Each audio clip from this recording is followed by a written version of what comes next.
വളർന്നുവരുന്ന വിദ്യാർത്ഥി ഗവേഷകർക്ക് വേണ്ടി ഫൈക്കോൺ 2025 എന്ന പേരിൽ ഫിസിക്സ് കോൺഫറൻസ് കൂത്തുപറമ്പ് നിർമ്മലഗിരി കോളേജിൽ നടന്നു. കണ്ണൂർ സർവകലാശാലയുടെയും സർവകലാശാലയിലെ വിവിധ അഫിലിയേറ്റഡ് കോളേജുകളിലെ ഫിസിക്സ് വിഭാഗങ്ങളുടെയും സംയുക്ത ആഭിമുഖ്യത്തിലാണ് കോൺഫറൻസ് സംഘടിപ്പിച്ചത്.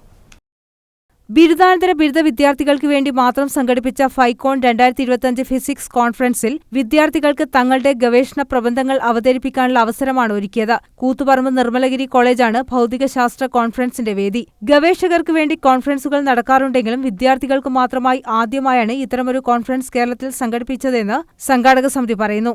കണ്ണൂർ സർവകലാശാലയുടെയും സർവകലാശാലയിലെ വിവിധ അഫിലിയേറ്റഡ് കോളേജുകളിലെ ഫിസിക്സ് വിഭാഗങ്ങളുടെയും സംയുക്ത ആഭിമുഖ്യത്തിലാണ് കോൺഫറൻസ്.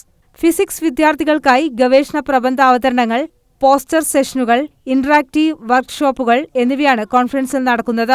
പ്രമുഖ ശാസ്ത്ര പ്രഭാഷകനും തിരുവനന്തപുരം MG കോളേജ് ഭൗതികശാസ്ത്ര വിഭാഗം അസിസ്റ്റന്റ് പ്രൊഫസറുമായ ഡോക്ടർ വൈശാഖൻ തമ്പി DS മുഖ്യപ്രഭാഷണം നടത്തി.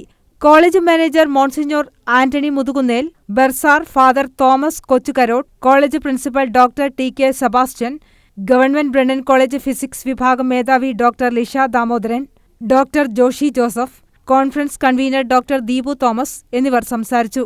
News desk, Kannur vision.